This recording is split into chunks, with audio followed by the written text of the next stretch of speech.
Playoffs? Are we talking playoffs here on Chicago Bears now? Why the hell not? It's the Bears bye week. I'm Harrison Graham. You are watching Bears Now by Chat Sports.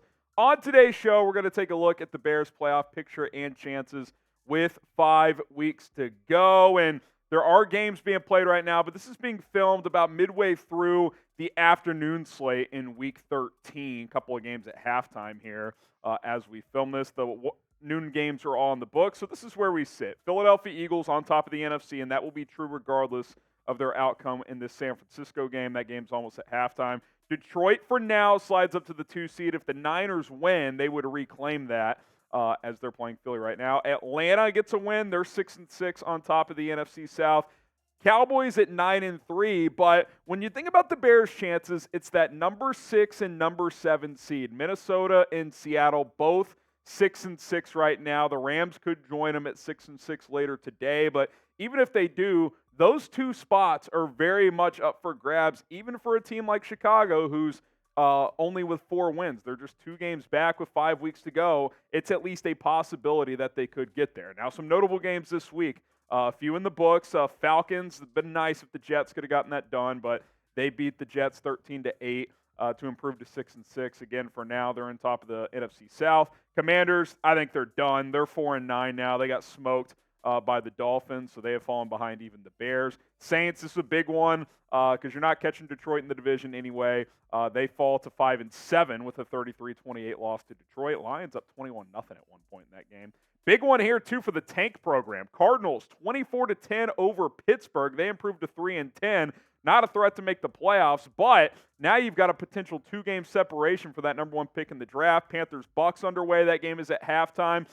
Browns-Rams underway. That one's almost at halftime. Tampa leads Carolina 7-3. The Browns trail the Rams 10-7 late in the first half.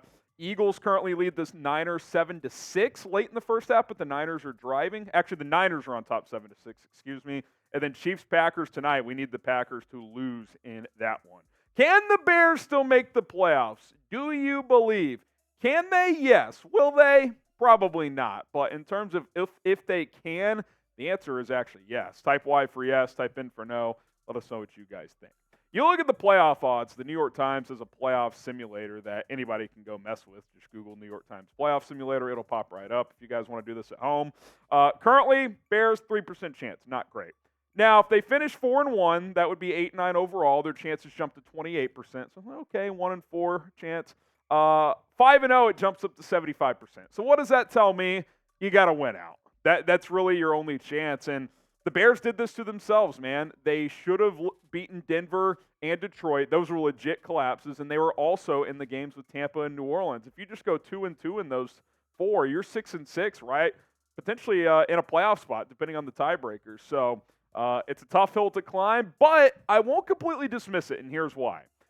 You play Detroit this week at home. It's going to be tough, but you're coming off a bye week, and you know you can play with them. You should have beaten them 2 weeks ago on the road. So if you somehow win that game, then the rest of these games at Cleveland, yeah, tough defense, but their QB situation ain't great. Cardinals and Falcons at home, those are both very winnable. Then at Green Bay in Week 18, could you imagine if Bears-Packers was for the final playoff spot in the NFC? I mean, that would be something. The point is the projected opposing quarterbacks the rest of the way. Obviously, there's injuries. Things can change, especially in Cleveland. Could go back to DTR. We'll see. But Jared Goff next week. Joe Flacco most likely the week after. Kyler Murray the week after that. Desmond Ridder and Jordan Love. I mean, it's not exactly murderer's row. Now, let me be clear. I'm not sitting here saying I think the Bears have a good chance of making the playoffs. I don't. I don't think they will. I don't trust the Bears because they have yet to win 2 games in a row in the Matt Eberflus era. But if you do beat Detroit next week, the remaining schedule isn't that daunting considering the remaining quarterbacks you're likely going to be playing. So I do think it's at least worth mentioning. More to discuss in terms of the Bears' playoff outlook here in just a little bit, but I do want to talk about our sponsor today. That is Prize Picks, daily fantasy made easy, and I've been having a blast this week. I didn't have to worry about the Bears game, so made money throughout college football Saturday, making money again today. I've got a pick underway right now. And literally, as we're speaking, Christian McCaffrey touchdown. Cha-ching! Cash it. A.J. Brown, Chris Godwin, need one of them to get a touchdown. That hasn't happened yet. Bailey Zappi less than on his passing yards. That's already happened. So I just need A.J. Brown or Chris Godwin to find the end zone, and if they do, $10 to win 50. I'm cashing in on this selection as well. You can win up to 25 times your money with Prize Picks at prizepicks.com/CLNS. Use our code CLNS to get a deposit match up to $100 today. That was crazy. Right as we talked about Prize Picks, Christian McCaffrey just ran it to the end zone. So shout out to CMC, baby. prizepicks.com/CLNS. Use our code CLNS.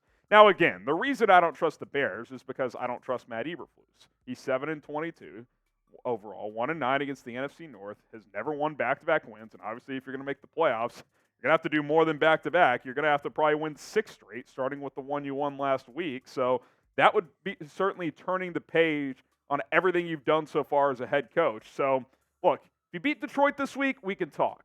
I'll start to at least entertain the possibility. Today's show, I'm just kind of outlining what the situation is, what they would have to do to even be in the conversation. And to be frank, winning out's your only hope. I mean, if you go 4-1 and your one loss is to the Browns because it's an AFC team, maybe you have a slight chance at 8-9, but you're going to need a lot of things to bounce your way, especially since you're not going to have the head-to-head against a team like Tampa. You're not going to have the head-to-head against a team like New Orleans, so it's going to be tough. There's no doubt about it. Probably going to win out.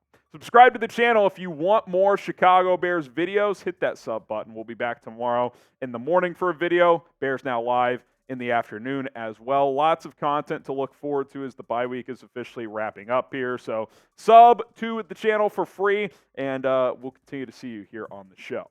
All right, let's take a look at some remaining schedules for some other teams vying for these spots. Obviously, the Vikings currently at 6-6 with the playoff spot. They got 2 roadies in the AFC coming up at the Raiders, at the Bengals. 2 manageable games, but all 3 of those teams are playing backup quarterbacks right now, so it could go either way. Detroit twice down the stretch. Packers who are playing better. I kind of think the Vikings, unless they win these next 2 against Vegas and Cincinnati, I think they're going to drop back a bit if I had to predict it. Seattle's remaining schedule, as we go to the next team here, it's tough, man. They really needed that Dallas game, and they had a chance to win it. I was there, and they looked good for a lot of it, but couldn't hang on. Now you got San Francisco on the road, Philly coming to your building in a couple of weeks, at Tennessee. They've been playing better. Steelers is always a tough one with that defense. Cardinals are playing better. Man, both Minnesota and Seattle, who have the current inside track to make the playoffs, not easy down the stretch, especially for the Seahawks. Saints remaining schedule. By the way, Derek Carr got hurt late in that game. Shoulder issue, plus in the concussion protocol. Panthers next week. That's a game they should win at home. Giants at home, frankly, too. So if you're the Saints, even though you're 5-7, chance to get back to 500 there. At the Rams, that could be a pivotal game in the NFC playoff picture. Same with Bucks and Falcons down the stretch. So it's going to be playoff mode pretty much the rest of the way for New Orleans. And same is true with Atlanta. They're 6-6 on top of the division. Tampa next week. That could be a potential game for first place in the division.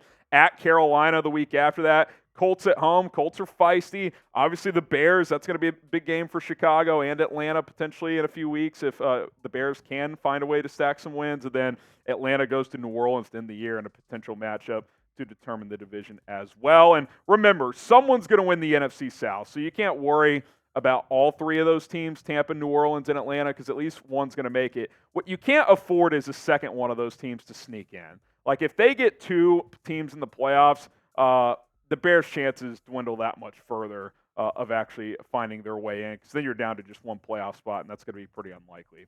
Rams' remaining schedule, as again, they currently are facing the Browns. Browns in field goal range, by the way, potentially tying that game up before halftime. That game's going on right now. At Baltimore next week, that's going to be tough. Commanders in a couple weeks at home, that's a very winnable game. Saints after that at home, that's 50-50. At Giants, at 49ers. So we'll see for the Rams. You kind of feel like they need to win this game today against the Browns to get back to 500. Packers, they've been playing better, but Chiefs tonight, that game's in Green Bay. Snow in the forecast. Mahomes, one of the best snow players in history. He always balls out in the snow.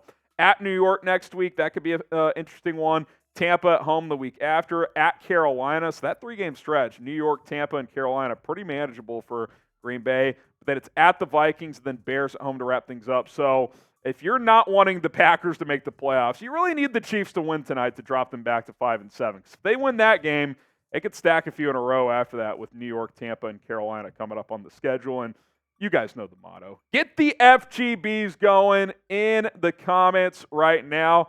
FGB, FGB, FGB. Let's go. Get the FGBs rocking and rolling. So there you have it. That is the up-to-the-minute NFC playoff picture. Just some current scores before I sign off. Cleveland does add a field goal against the Rams, 10-all. Big Browns fans in that one to drop the Rams back to 5-7. San Francisco just took a 14-6 lead into the locker room in Philadelphia. That could potentially shake things up at the top in a couple of weeks. Philly's got Dallas next week, so a couple of back-to-back tough ones there for the Eagles. And that's it. Those are the only two games ongoing at this moment in time. Actually, no, Tampa 7, Carolina 3, third quarter just getting underway here. All right, guys, there's the Bears and NFC playoff picture as we break it down. Again, beat the Lions, then we can talk. Otherwise, I'm not going to take this team too seriously until this team can prove they can win 2 games in a row. I'll be back tomorrow. Be sure to subscribe for more videos.